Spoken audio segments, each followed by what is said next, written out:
किस प्रकार से भारत में टीकाकरण प्रभावी रूप से होता है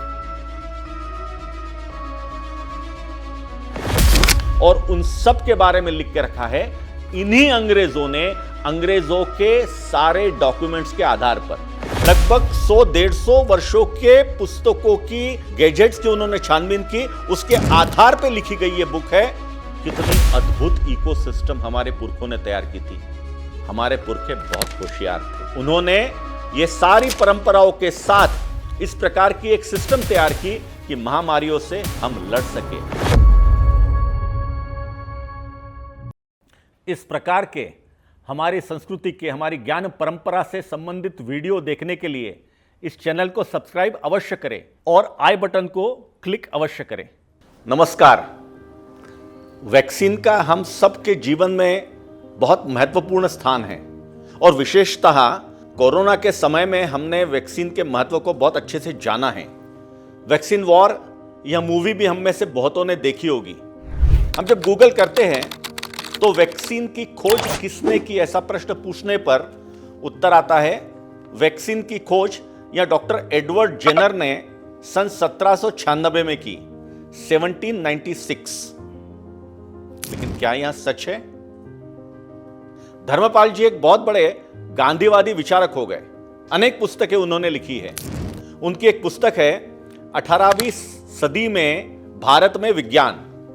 उसमें वो दो बातों को कोट करते हैं। एक है आर कोल्ट नाम के एक अंग्रेज ने ओलिवर कोल्ट नाम के अंग्रेज को, जो इंग्लैंड में रहता था, उसको 10 फरवरी सन 1731 को एक पत्र लिखा है। उस पत्र में उसने भारत में किस प्रकार से वैक्सीनेशन होता है, टीकाकरण होता है, उसका विस्तार से वर्णन दिया है। धर्मपाल जी और एक चीज को कोट करते हैं। डॉक्टर जॉन हॉलवेल, डॉक्टर है, बड़े इंग्लैंड के हैं, भारत में रह चुके हैं। उन्होंने भारत के टीकाकरण को बहुत अच्छे से देखा है और लंदन के कॉलेज ऑफ फिजिशियन में सन 1767 में उन्होंने व्याख्यानों की एक श्रृंखला दी है जिसमें उन्होंने यह बताया है कि किस प्रकार से भारत में टीकाकरण प्रभावी रूप से होता है। ठीक है, हम धर्मपाल जी को नहीं मानते, छोड़ दीजिए। अभी एक नई पुस्तक आई है, कुछ वर्ष हो गए। उसके पहले पुस्तक है कॉलोनाइजिंग द बॉडी। यह प्रोफेसर डेविड अर्नोल्ड ने लिखी हुई पुस्तक है।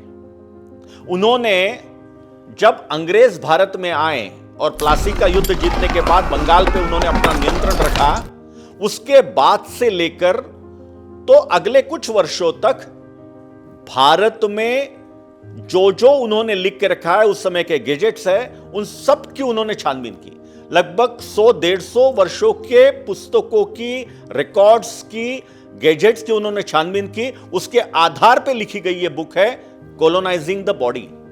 उसमें उन्होंने उस समय की महामारियों को भारतीय लोग किस प्रकार से प्रतिकार करते थे, इसका बहुत विस्तार से वर्णन लिखा है, जो बहुत ज्यादा इंटरेस्टिंग है और वो कई बातों को सामने लाता है। हमारे पास अंग्रेज आने के पहले तक बहुत बड़ी संख्या में, बड़े अनुपात में इन महामारियों से लड़ने की पूरी इकोसिस्टम थी।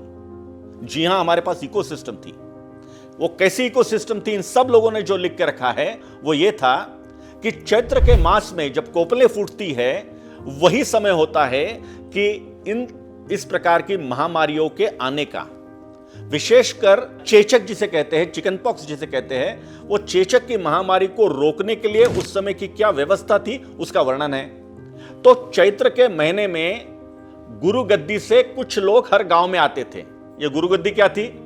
तो काशी, बंगाल, भारत के अन्य प्रांतों में कुछ ऐसे स्थान थे, कुछ मंदिर थे, कुछ मठ थे, जहां से उनके शिष्य, गुरु के शिष्य 3-3, 4-4 की संख्या में भारत के हर गांव में जाते थे।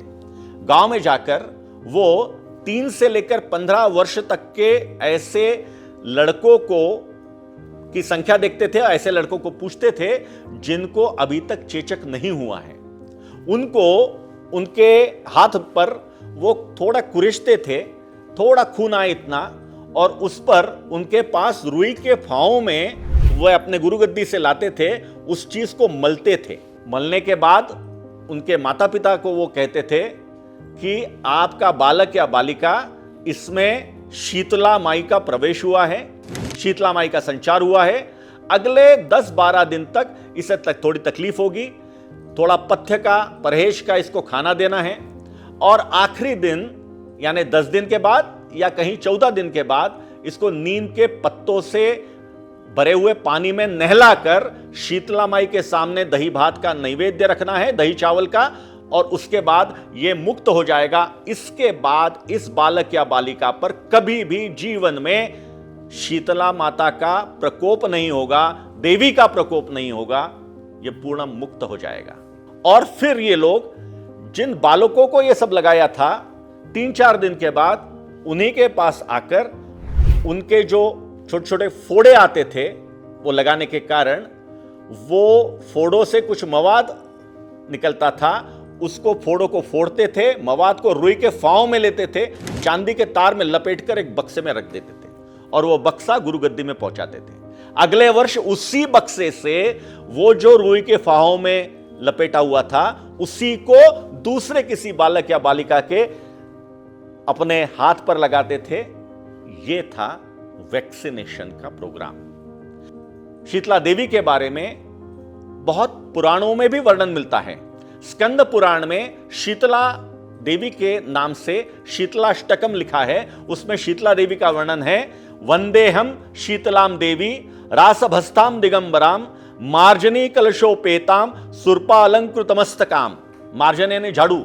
ये शीतला देवी, शीतला माता यहां स्वच्छता की देवी है। सारी रोगराई, सारी गंदगी दूर करने वाली देवी है। इसलिए इस देवी की आराधना करो तो आपको सारे इन रोगों से मुक्ति मिलेगी।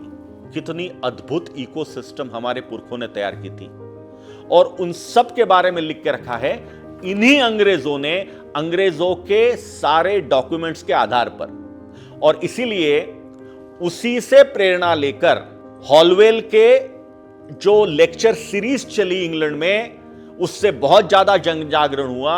उससे प्रेरित होकर उसके 29 वर्ष के बाद और डॉक्टर एडवर्ड जेनर ने 1796 में वैक्सीन की खोज की, और विश्व कहने लगा कि एडवर्ड जेनर ने वैक्सीन की खोज की। लेकिन एडवर्ड जेनर आने से पहले हमारे यहां महामारी से लड़ने की ये इकोसिस्टम हजारों वर्षों से चलती आई है।